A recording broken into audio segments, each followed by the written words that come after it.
Does creatine supplementation have any real benefits for cyclists? And if so, at what cost? In this video, I'm going to share with you my experience using the supplement in preparation for the Australian Masters National Championships. And we're going to break this down into 3 components. The first one is how I used the supplement, how I went about actually using it day to day. The second is the positives, both measured, so through watts, and perceived, the things that I felt, subjective things.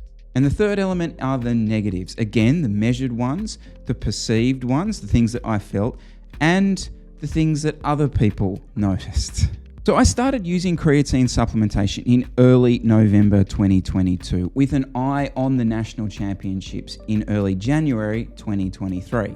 In an ideal world, I would have started the supplementation earlier. However, I was coming off a lingering illness that had set me back a couple of weeks. The process started with what's called a loading period. In this phase, I was taking 5 milligrams of creatine 4 times a day. And I did this for just over a week. After that, I moved into a maintenance phase, which was simply 5 milligrams a day taken at any point during the day. So how that looked day to day, well, creatine is a cheap, tasteless powder. So it's a really easy thing to just put into your normal diet. How that played out for me is I would use it as part of a post-ride shake. I even would put it in a morning coffee sometimes, especially during that loading phase. The last note on how that played out for me is I stopped taking the supplement entirely 7 days prior to the race. Again, I'll explain that. So that's the how. What were the positives? What were the results? Well, the headlines are that my FTP increased from 320 watts to 330 watts, a 10-watt measurable increase in my FTP. In terms of the race, well, in 2022, I was dropped the first time up the Mount Buninyong climb. In 2023, I was not only not dropped on the first lap, but on the final lap up the climb, I was essentially dictating terms on the climb, fighting it out for the win, ultimately taking a podium place in the 2023 championships. Okay, so they are the headlines, but it wasn't really a one-off 20-minute test or even that result that was the really noticeable positive takeaways for me. And I want to dive into some of the numbers with you on this. Where I found the biggest measurable increase was around the repeatability of efforts from around 4 to 8 minutes in length.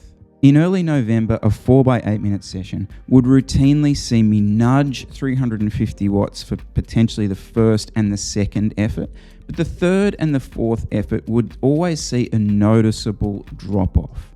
However, towards the back end of this training block, I could start those efforts at 350 and potentially do the third and fourth around 360 and 370 watts. You guys even saw these numbers on the video that I did with the Factor versus the titanium bike. I was pushing those increased watts on both bikes. I wouldn't have been normally able to do that. The training and the creatine certainly helped that vlog. But putting the numbers aside, the biggest performance gain or life gain that I saw throughout this period was my increased energy.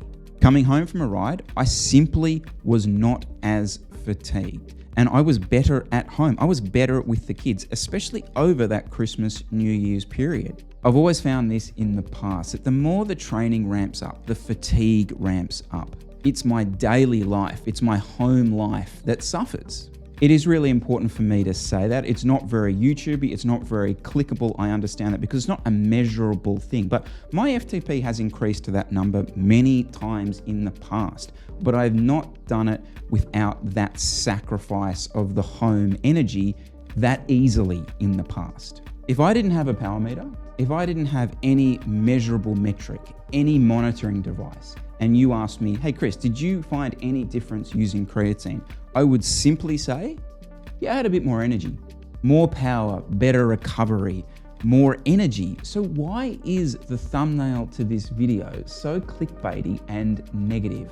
Well, because this sport, this two-wheeled sport that we play, she giveth and she taketh. Wax on, wax off.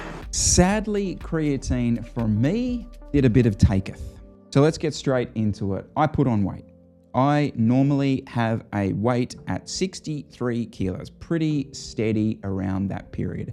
During the loading phase, my weight essentially ballooned to 67.4 kilos in the space of 10 days. After coming off that loading phase, it did stabilize, but I remained at 66 kilos for almost all of December. Now, how much of that was creatine and how much of that was a good Christmas and New Year's, we may never find out. But as I mentioned, I did drop the creatine supplementation 7 days before the race, and the weight came off quite quickly. But that weight gain did have real life effects on my performance. Now, I mentioned in the positives that my 4 to 8 minute powers did increase, especially the repeatability of them, around 360 watts for those 8 minute efforts. But if you tack on the 4 kilos that I did put on, you could certainly argue that my watts per kilo actually decreased throughout the period. Now, weight is a controversial subject. I've discussed that in the past with you here. But look, sometimes you do need to put on weight. I'll be the first person to admit that running a low weight year round is not necessarily sustainable or healthy.